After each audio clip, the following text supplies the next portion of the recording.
ได้บ่หมดแดงลายอยู่หรอกหาหมดแดง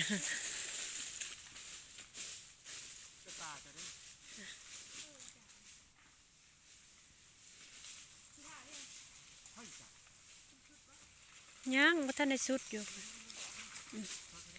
มันจะบ่ได้ซอยเพิ่น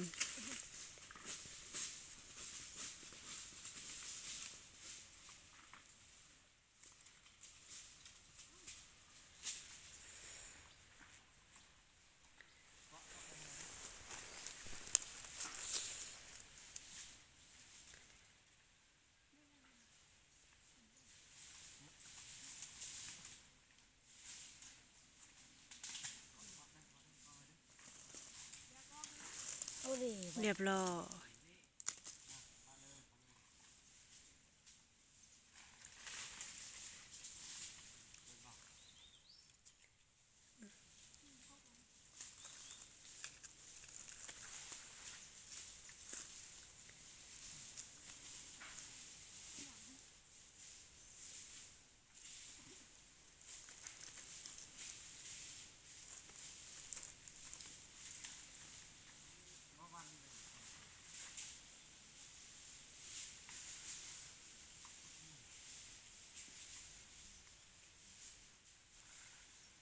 จะได้จักตาละยี่ได้ตาครึ่ง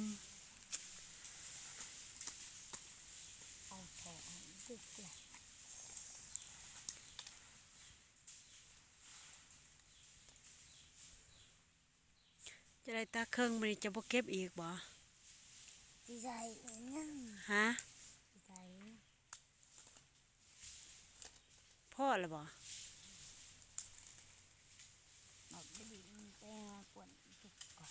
อ้าวคือไปกวนหมูมือสิเก็บกับพี่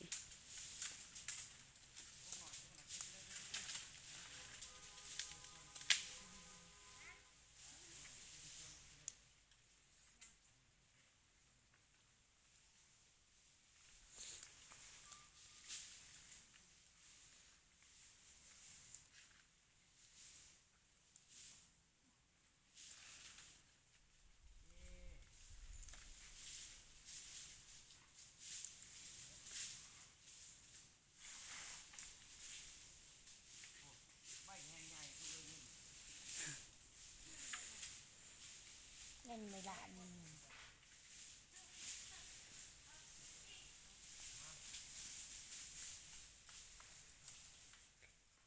วิธีการเก็บกาแฟกลาง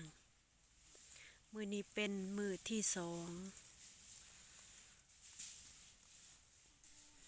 ที่ว่าเฮาเริ่มต้นเก็บกาแฟกลาง2 วันปีใหม่เดือนใหม่เอาหลายๆโลดหมดแดงหั่นเอามาปล่อยอยู่บ้านพูดบ้านคนร้ายหมดเลยบ้านเจ้าก็มีบ่แซ่บหมดแดงบ้านเจ้าหั่นหมดแดงบ้านข่อยนี่แซ่บเอาอีหลีหั่นเนาะก็ละเอาเมื่อเฮ็ดแนวโลดมันบ่แซ่บผมเจ้าหั่นข่อยนี่เคย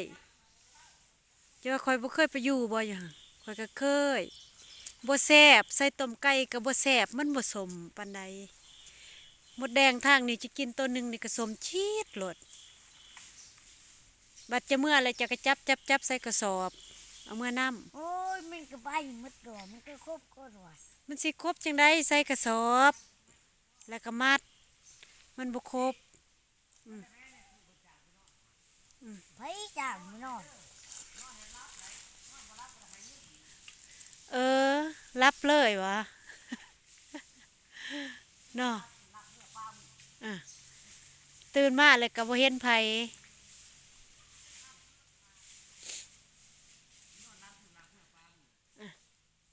เมื่อวานจ้ะเมื่อวานบักฮะเมื่อเรือนพอดีพอจะหาบ่เห็นเฮ็ดจะได้เป็นเอาไปนำอยู่สวนพุ่นแล้วบ่ให้เมื่อว่าบ่เก็บกาแฟให้เผาสวนบอกนะอ้าวบ่จะได้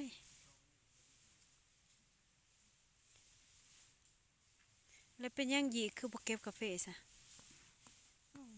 ฮะเป็นหยังจึงบ่เก็บเมื่อยอยากพักผ่อนพักทุกมื้อแหละ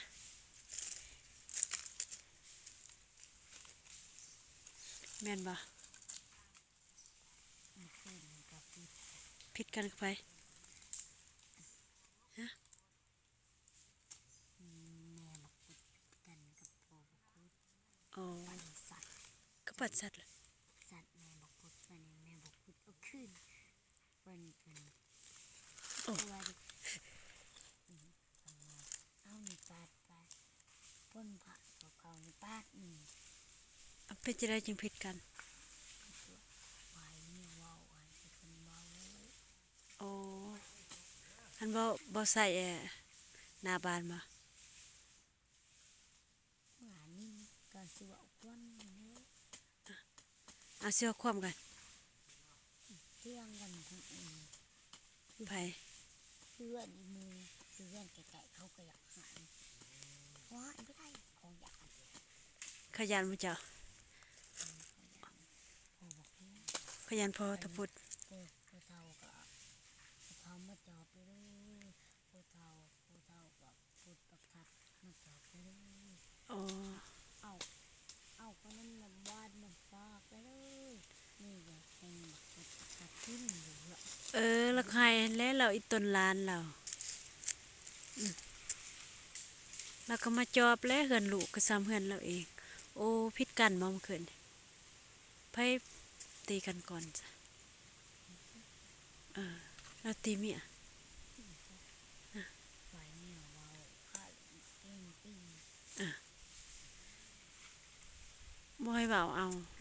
คนเฮามีปากก็อยากเว้าแล้วเนาะ ก็สิบอยากว่าไปเลยวันนี้ไปกินเงินพอเงินพอกัน โอ้เราไปกินเหล้าบ่ กินกระเบียกับเรา โอ้อันแล้วเมียเว้าบ่ เราบอกอยู่มันใจแบบมันคือที่หมูตัดดังมันบ่มีตัวมันเป็นมะปูเป่าเนาะอันนี้มาสู่ที่ดัง เด็กน้อยมันเป็นหวัด เอาบังสู เอาบังสูบันเด้สูบออกก็ได้ เอาบังสูบก็ได้ เราดังมันเปิ้ง เนาะเอาบังสูบก็ได้เด้อบอกว่าสูบกี่บุกออก เจ้ามัน เอาแต่ข่อยยังน้อยแม่เขายังเอาบังสูบเอาคือกัน มันบ่มีขายเด้เอาบังสูบเอาสูบ